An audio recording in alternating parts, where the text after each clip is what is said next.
pong muli si Pastor Bong bumabati na isang mapagpalang Wednesday morning sa ating lahat. Good morning dyan sa mga kapatid natin dito sa US, magandang gabi sa Pilipinas at sa ibang bansa pa dyan sa Asia at sa mga kapatid natin sa Europe. Magandang umaga po sa ating lahat.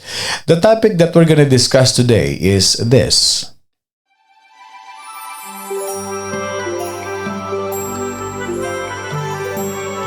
What does it mean to be set free in Christ? What does it mean to be set free in Christ? We have talked 2 days ago, sin. The feeling of committing sin and why God wants us to be set free, why God tells us to free from evil, bakit ayaw ni Lord na gumagawa tayo ng kasalanan, but ayaw niya na tayo ay lumalapit, ini-embrace, ginagawa ang mga bagay na makasalanan, ini-imitate ang kasalanan, ayaw niya ng ganon. Bakit?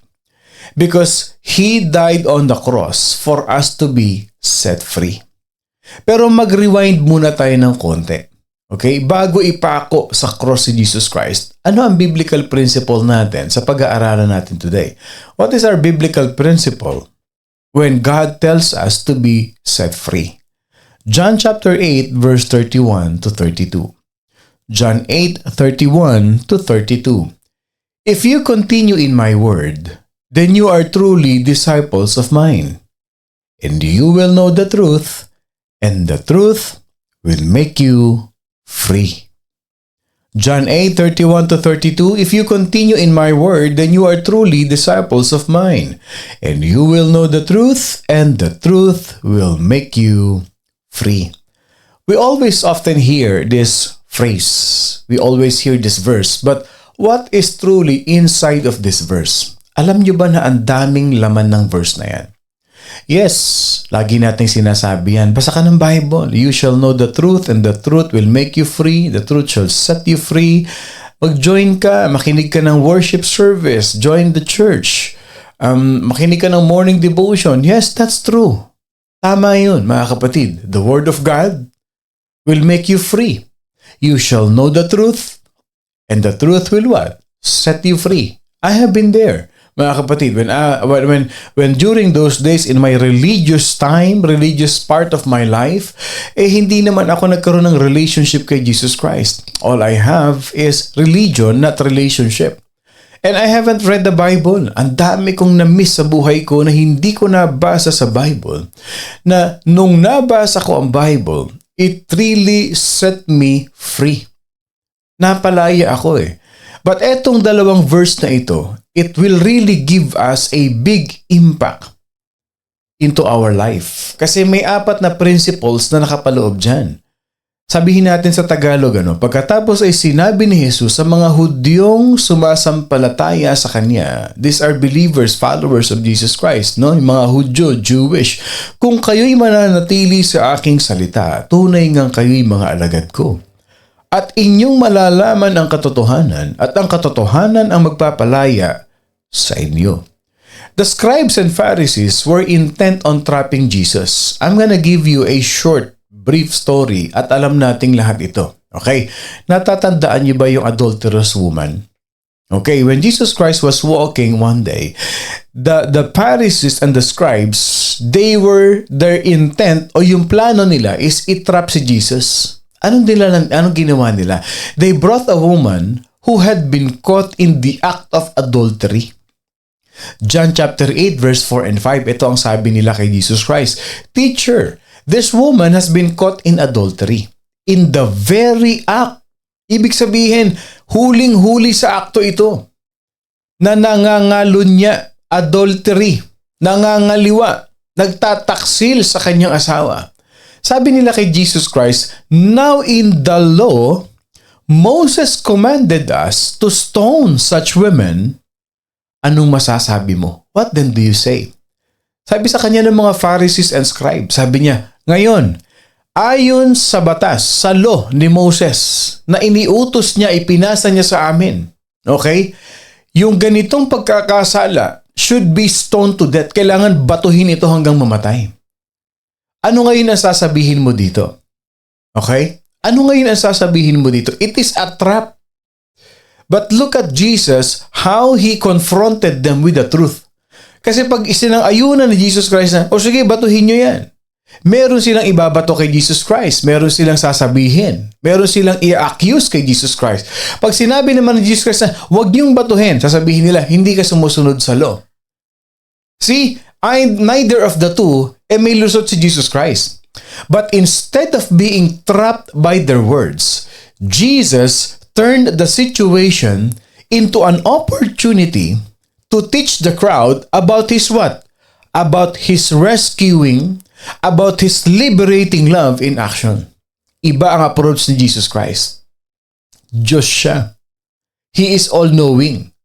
Alam ni Jesus Christ na may plano sila. Iniisip pa lang nila, alam na ni Jesus Christ yung gagawin nila. Sa tingin niyo ba hindi prepared si Jesus? Prepared siya doon. At alam niya ang sasabihin niya. He is all-knowing. He is all-power. So ano sabi niya Jesus Christ sa kanila? Tuloy natin yung pagbabasa. Okay? Pag binasa natin yung John 8, basahin natin yung 7, 10, and 12. Sabi ni Jesus Christ sa kanila, He who is without sin among you, let him be the first to throw a stone at her. At ano nangyari? Sabi niya rin sa babae, Woman, where are they? Did no one condemn you? I do not condemn you. Either go from now on, sin no more. Ganyan mag-confront si Jesus Christ. Ibinalik sa kanila. Hindi siya sumagot ng yes, hindi siya sumagot ng no. Pero sinagot sila ni Jesus Christ ng katotohanan. Jesus Christ confronted them with the truth and with love, and you can see the liberating power. You can see the power of Jesus Christ, how He set free a sinner from the hands of this what? Religious people. From the hands of the Pharisees and scribes, and from the hands of the Jewish people who was following these Pharisees and scribes. Sabi ni Jesus Christ, go, from now on, sin no more. Sabi ni Jesus Christ sa kanila, asa na yung mga nag-accuse sa'yo? Wala bang ni isang nag-condemn sa'yo? She said, no one, Lord. Nawala silang lahat, Lord, kasi isa-isa silang nag-alisan, binitawan nila yung kanilang mga bato. Sabi niya, kung sino sa inyo ang walang kasalanan, edi siyang unang bumato. Totoo naman none is righteous. Walang sino mang makakabato. Bakit? Sinabi mo na ikaw perfect, wala kang kasalanan. Even to us, mga kapatid. Sa atin man dito, in our generation, wala makapagsasabing, wala akong kasalanan, mabait akong tao nung pinanganak ako. Wala akong nilait, wala akong inaway, wala akong ginawang mali, wala akong kasalanan. Walang sino man makakapagsabi yan. There is no one who can say, I did not sin. Why? Because we were born sinners. Lahat tayo nagkasala. Maliit, mas malaki, pinakamalaki, lahat yang kasalanan niyan sa paningin ng ating Panginoon Diyos. But look at how Jesus looked at her. Sabi ni Jesus Christ, neither do I condemn you. Go and sin no more. Ang ganda ng sinabi ni Jesus Christ na yan And that should teach us a very powerful lesson that the same freedom, the same liberty, the same rescuing power of Jesus Christ to that adulterous woman is the same power that He has given us. Ganun ka rin pinalaya ni Jesus Christ. Ganun din tayo binigyan ng freedom ni Jesus Christ, ng liberty ni Jesus Christ, kaya walang sino man makakapag-condemn sa atin. Walang sino man may karapatang bumato sa atin. Walang sino man may karapatan na sabihin na tayo'y makasalanan dahil pinalaya na tayo ni Jesus Christ. Kaya hindi mo pwedeng sabihin na makasalanan na rin lang naman ako I'm sinner, I will continue to sin. No, the truth of the matter is this: you have been set free from the bondage and from the slavery of sin. The woman, he walked away forgiven. The woman, he walked away free. And she was saved from certain doom. Certain doom yun Mamamatay na siya doon. Alam niyo bang hindi siya titigilan ng mga tao na yun ng kababato hanggat may buhay siya? Those people who were around her, they will never stop throwing stones at her until she is still breathing. Hanggat may hininga, babatuhin yan kahit saan tamaan, sa muka, sa ulo, and for very sure mga kapatid, talagang they will really target the head of this woman para mamatay. But Christ's rescuing power was there. Ganon din tayo eh. The devil wants to steal, to kill, and destroy us, mga kapatid. Papatayin tayo ng devil. That's why he wants us to sin. Ang gusto ng kaaway, ang gusto ng devil, magkaroon tayo ng kasalanan, gumawa tayo ng kasalanan, yakapin natin ang kasalanan, gayahin natin ang kasalanan ng mundo. Kaya nga yesterday, we are not to imitate sin, we are not to embrace sin, we are not to flirt with sin, we are not to be curious about sin. Huwag na nating subukan, huwag na, kasi pag sinubukan mong gawin, pag naumpisahan mo na yan, tuwan-tuwa ang kaaway kasi nahuli ka na niya. At gagawin ka niya ulit alipin. No, I have been set free because of Jesus Christ. The woman was saved to a certain doom, and even us, same thing with us, we have been saved from a certain doom. Ano yung certain doom na yun? Ano yung tiyak na kamatayan natin? Sa impyerno. Sa hell. At walang gustong pumunta ron. Then a little later, pag tumaas ka ng konti sa verse na yun, pagka dinire-diretso mo yung verse, papasok yung binasa natin. Anong sabi ni Jesus Christ? If you continue in my word, then you are truly disciples of mine. And you will know the truth, and the truth will make you free. Ibig sabihin, once we got saved, it does not end there. It does not end there. Kaya sinasabi ng iba, yung grace ni Lord, nakuha ko na, saved na ako, always saved, okay na ako, wala na akong problema, malaya na akong gawin. Hindi pa doon natatapos yun. Ano sabi niya? Magpatuloy ka sa aking salita. At pag nagpatuloy ka sa aking mga salita, tunay na ikaw ay aking tagasunod, disciples of mine. And if we continue to learn the Word of God, if we continue to dwell in the Word of God, if we continue to live in the Word of God, ano sabi ni Lord? You will know the truth, and the truth will make you free. Same thing na ginagawa natin. Why do we have to listen every morning? Ang ingay-ingay ng Pastor Bong na yan, sabi nga nung iba, umaga pa lang, naririnig ko ni asawa ko, nilalakasan pa talaga yung cellphone niya, nilalakasan pa yung TV para marinig ng lahat. Praise the Lord, nilalakasan niya. At least naririnig mo, kahit maingay yung pastor, salita ng Diyos yung naririnig mo. Ilan sa atin dito yan, may mga nakikinig na, ako, nilalakasan mo pa talaga. Pastor, nilalakasan ko po talaga yung aking cellphone pag nakikinig na ako ng morning devotion dahil yung asawa ko gusto ko makapakinig ng salita ng Diyos. Yung nanay ko gusto makapakinig ng salita ng Diyos. Gusto ko pong ma-sharean sila. Ilan sa atin dito yung nilalakasan talaga pag nasa bahay tayo. Amen. Hindi ba? Bakit? Kasi if we continue, naka-speaker pa, Pastor. Why? Jesus Christ said that. He told us that if we continue in His Word, nasaan ba ang Word ni Jesus Christ? Nasa Bible.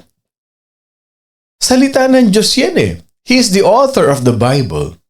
If you continue in my Word, the more we hear the Word, the more we dwell in the Word, it's setting us free. Hindi mo ba napansin na ang dami mong natututunan through morning devotion at napapalaya ka dun sa mga bagay na dapat na mawala sa buhay mo? Can I see an amen to that? Meron pa tayong mga bagay na pinalaya na tayo ng Lord kasi na-remind tayo, ay mali pala yung ganun Saan mo narinig? Sa morning devotion na-share ni Pastor na mali pala yung ganoon, yung mag-isip ng masama, yung tumingin ng may lust, Yung tumingin ng may pagnanasa sa kapwa, nagkakasala na pala ako noon. Hanggang nare-remind ka tuloy. Minsan gusto mo na tumingin sa chicks, gusto mo tumingin sa pogi na may pagnanasa, nare-remind ka, uy, mali yan. Huwag kang tumingin ng ganyan.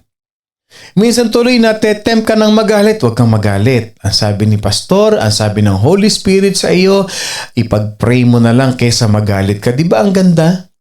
Ito yung ibig sabihin na you are knowing the truth and the truth is setting you free. Consider these verses, the believer's independence proclamation natin yan, yung verses na yan. At pag pumunta tayo dun sa verse 34 and 36 ng John chapter 8, ano sabi sa atin? Truly, truly, I say to you, everyone who commits sin is the slave of sin. Bakit? Once na ginawa mo ulit yan, binabalik mo yung sarili mo sa pagiging alipin ng kasalanan. Once you do it again, once you allow the devil, once you fell into the trap, into the temptation, ano na nangyayari sa'yo? You're gonna become a slave of sin again. Kaya nga sabi niya, layuan mo, flee from evil, alisin mo yan. The slave does not remain in the house forever. Kaya nga ang mga slave nung panahon ng biblical days, may days of Jubilee. The year of Jubilee, pinalalaya sila. Pag may utang ka after 7 years, malaya ka na sa utang mo. A slave will never remain in the house forever. The son remain forever. The Son remain in the house forever. Si Jesus Christ yan. So if the Son makes you free, you are free indeed. So ano yung principle na nandito sa ating binasang verse? How are we liberated in Christ? May 4 na P ang kasalanan. Yung 4 na P na yan, 2 sa 2 kamay natin, kaliwa na kamay, kanang kamay, 2 P na yan. May 2 P pa rin sa kaliwang paa at sa kanang paa. Ito yung 4 na principle that I'd like to share to you in the next 10 minutes. Okay? Ito yung mga slave ng sin. What are the 4 P's? And how Jesus Christ liberated us from this 4 P na ito, mga kapatid. Sabi ni Tito Manny, sex on the head and sex in bed are the same. Yan. That's true. Yung nagnanasa, naglalaro sa isip natin, kaya napapaalalahanan tayo. Okay, the 4P, mga kapatid, hindi yung 4 P's to sa Pilipinas, ha? The 4 P's that is in the book of John chapter 8, yung binasa natin kanina na verse 4 and 31 to 32. Okay? And the truth shall set you free. Meron palang 4 na P yun, ano? Number 1, Jesus Christ liberated us from the penalty of sin.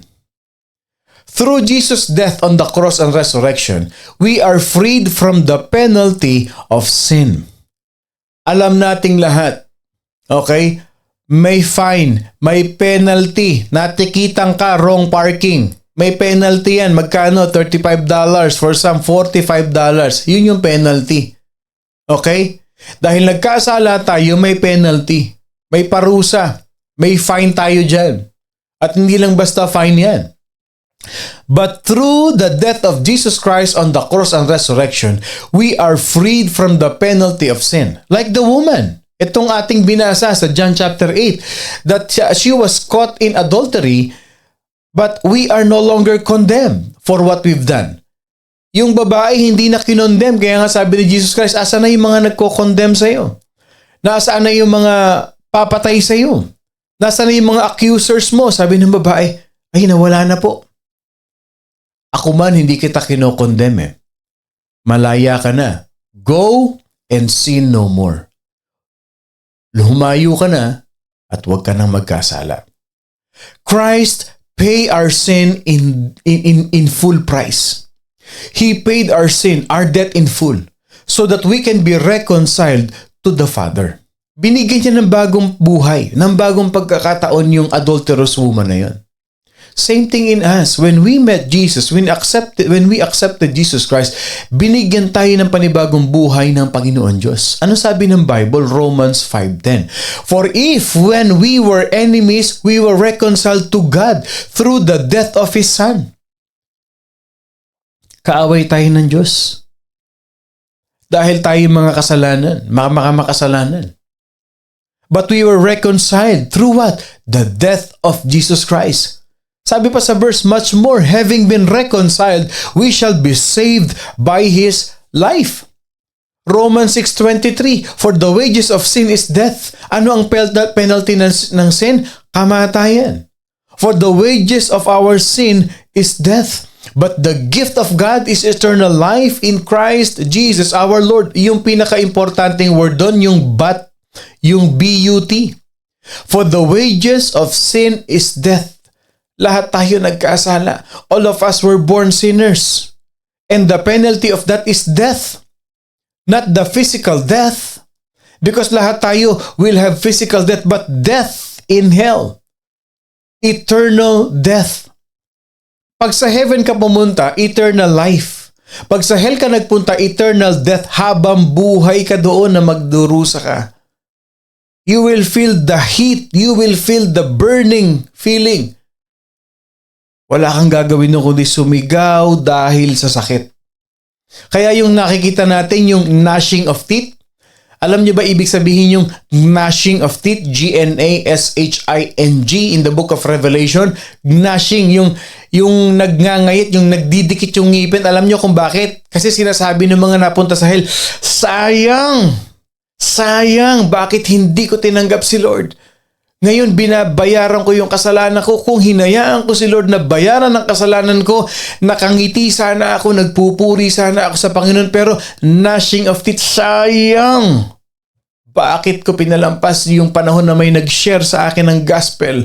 Bakit ko pinalampas nung sinesharean ako ng asawa ko, sinesharean ako ng kapatid ko, ng kaibigan ko about Jesus Christ? Hindi ko tinanggap si Jesus Christ. Yun. We have been saved. We have been liberated from the penalty of sin. Yan ang ginawa ni Jesus Christ. Tandaan mo kapatid, yung kasalanan na ginagawa mo, yung kasalanan na hindi mo inaalis sa buhay mo, yung kasalanan na tinotolerate mo kahit alam mong kasalanan, may penalty yan. May penalty yan. May kabayaran yan. Ano yun? Death. Number 2. Jesus Christ liberated us from the power of sin. Yan yung nasa kanang braso natin. Yan yung nasa kanang kamay natin. That is the chain on our left hand. We are released from the power of sin. Bakit? Meron tayong sin nature. Our sin nature no longer dominates us. Simple lang. Hindi ba? When you accepted the Lord, when you start listening to morning devotion, hindi ka na natitempt na murahin, gantihan, gawa ng masama yung mga taong gumawa ng masama sa iyo. Bakit? Kasi wala ng power yung sin sa buhay mo. Because the power of sin will really dominate us.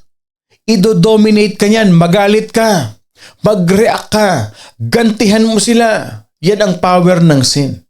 Gagamitin ang emotion, gagamitin ang will, gagamitin ang mind, lahat gagamitin ang kaaway para diktahan ka to dominate you. And it will lead us from what? Unsatisfying. It will lead us from what? Destructive transgression to one another. Sisirain yan ang buhay mo. Sisirain ng power of sin ang buhay ng iba dahil sa iyo. Because you are under the power of sin. But God liberated us. Rather, He gave us freedom to seek, to know God through the power and the presence of the Holy Spirit. Kaya sabi ni Jesus Christ, go from now on, sin no more. Mula ngayon, huwag ka nang magkasala. At bakit sinabi ni Jesus Christ sa bandang huli na pag nagpatuloy ka sa aking mga salita, makakalaya kang lubusan. You will set you free. Hindi yan mga kapatid na malaking requirement. It is not a terrible requirement for earning His forgiveness, but it is a declaration of what is possible when we follow Him. Ibig sabihin, hindi requirement niya sa salvation mo eh. Sinave ka na niya eh. Through grace. May kasalanan ka. Obviously, may kasalanan yung babae. Pero by the grace of God, dun pa lang pinatawad na siya ni Lord. At binigyan siya ng pagkakataon ni Lord para yung kapangyarihan ng kasalanan, hindi na siya mapangunahan. So that the power of sin can no longer control, can no longer manifest her life. That's the power, liberating power of the Lord Jesus Christ from sin. Number 3, the purpose of sin. Number 3, the purpose of sin. Kaya 4 na P's yan eh. No? Penalty, power, purpose. Kaya akala ninyo yung sin, 3 word lang. 3 word yung sin. Pero maraming laman yan, yung kasalanan. Akala mo ganun lang. Parang yung binuksan mo yung box, akala mo yun lang yung surprise. Pero pag inopen mo, ay meron palang ganito ito. Hindi lang pala ito blower. Ano rin pala ito? Microwave din pala ito. Pwede rin pang init ng ulam. Parang 4-in-1, 5-in-1, 6-in-1. Yan ang sin. At marami pa. 4 lang ang binigay ko sa inyo. Purpose of sin. We are liberated from the purpose of sin. James chapter 1 verse 15. When sin is accomplished, it brings forth death. Ano nangyari? Pagka tayo napangunahan ng kasalanan, when sin is accomplished, when we commit sin, ano ang consequence? Ano ang wages? Death. It brings forth death. Nagbibigay yan ng kamatayan. The goal of our sinful life, the goal of our iniquity is usually what? To exalt ourselves. To meet our own needs. But the outcome is always devastation. Yung lagi mong pinapamper yung sarili mo, yung pinapamper mo yung sarili mong emotion, yung own needs mo, yung nga itinataas mo yung sarili mo, yung pinangangatwiranan mo pa yung kasalanan mo, yung pinaninindigan mo pa, you are standing on your higher ground with the wrongdoings in your life. Yung parang, ano naman, nagkasala. Sila nga nagkakasala din eh. Ako naman, para mabigyan ko na ng kasiyahan yung sarili ko, nasustuwa lang ako. Nag-enjoy lang ako na gumawa ng kasalanan. Maliit lang naman eh. Again, walang maliit, walang medium, walang large, walang XL na kasalanan. Lahat yan sin. Lahat yan kasalanan. Kaya kung akala mo maliit lang yung ginagawa mo, eventually, hindi mo nararamdaman palaki na ng palaki ng palaki yan. Bakit? You are being entrapped by the power of sin and you are being caught by the purpose of sin. At ano magiging outcome yan? Pag lagi nating minimit yung own needs natin, yung puro sarili na natin yung pinapamper natin, hindi tayo nagsasubmit sa Holy Spirit. What matters is kung ano yung makabubuti sa pakiramdam ko. Yun ang focus ko. Yun ang concern ko. It gives me pleasure. It gives me comfort. It gives me happiness. It gives me satisfaction. No. You have to satisfy God. You have to please God. You have to obey God. Not your will, but God's will. Pero pag binaligtad mo yan, it will always be devastation. Perhaps tignan ninyo itong babaeng to ha. This woman was seeking love. This woman was seeking acceptance. This woman was seeking security. Bakit nga ba nagpapalit-palit siya ng relasyon? Bakit siya nangalo niya? Bakit siya nagtaksil sa asawa niya? Hindi natin alam eh. Maaaring naghahanap siya ng pagmamahal. Maaaring naghahanap siya ng acceptance, yung mga bagay na hindi niya na-achieve sa asawa niya, yung mga bagay na hindi niya naranasan sa asawa niya, hinanap niya sa ibang tao. Anong tawag doon? She is meeting her own needs on her own self. She was obviously going about getting it in the wrong way, and it destroys herself and it destroys her dignity. Nangyayari ba sa ngayon? Yes. Nangyayari yan sa panahon ngayon. Bakit mo yan nagawa? Kasi hindi niya ako tinitreat ng mabuti. Nung nakilala ko itong si Person B, dito ko naramdaman yung tunay na pagmamahal. Nung nakilala ko siya, pinamper niya ako. Masyado akong concerned siya sa akin. Mas mahal yung pagmamahal na binibigay niya sa akin. Hindi ko naranasan sa asawa ko. Di ba? It must be love. Sabi naman ng kaibigan, ay alam mo, ituloy mo yan. Kung diyan mo nararamdaman ang pagmamahal, ipaglaban nyo. Meeting are your own needs in a wrong way. Sa mata ng Diyos, sa mata ng tao, mali yan. Kasalanan pa rin yan, kapatid. He's getting it in the wrong way. Same thing in us. Kaya kung may kaibigan kayong ganyan, i-rebuke ninyo. I-rebuke ninyo yung gaya. Huwag niyong itolerate. Baka isa pa kayo sa nagpapayo na, alam mo, kapag tumibok ang puso, walang magagawa kundi sundin ito. Sige, sundin mo. Diretso ka doon kung saan ka papunta. However, Christ set us free to become everything God created us to be, to His honor and to His glory. Yes, that's true. The thief does not come except to steal, to kill, and destroy. Sabi ni Jesus Christ, I have come that they may have life and that they may have it more abundantly. Nilikha tayo ni Jesus Christ for good works. And God has prepared us where we should walk. So yun ang purpose ng sin, para tayo'y sirain, para tayo'y nakawan, para tayo ay patayin. Yan ang purpose ng sin, mga kapatid. Are we learning here? Are we getting what we have been discussing here? Can I see an amen to that? Alam niyo, mabigat itong message na ganito eh. Yes, but we're trying to put it in the surface para madali nating maintindihan in a very practical way. Can I see an amen to that? Baka nakatulog na kayong lahat, mga kapatid. And lastly, point number 4. The personality of sin. May penalty, may power, may purpose. Ano ibig sabihin ng personality of sin? Ay, salamat sa mga nag-amen. Yes po, amen, amen. Salamat kapatid, salamat sa inyong pagtugon. Yan. Okay. Lastly, the personality of sin. Okay. Nung tayo pinalaya ni Diyos, ng Panginoon Diyos, we are unshackled. Ibig sabihin yung mga shackle yung nakatali sa atin, yung steel. That steel shackle that is in our hands and in our feet, mga kapatid. When we are unshackled, when we are discharged from the penalty of sins, mga kapatid, balik tayo sa storya ng woman ha. To the scribes and the Pharisees, ano ang tingin nila doon sa babae? To the scribes and the Pharisees, this woman would always be known by the name sinner. This woman would always be known by the name sinner.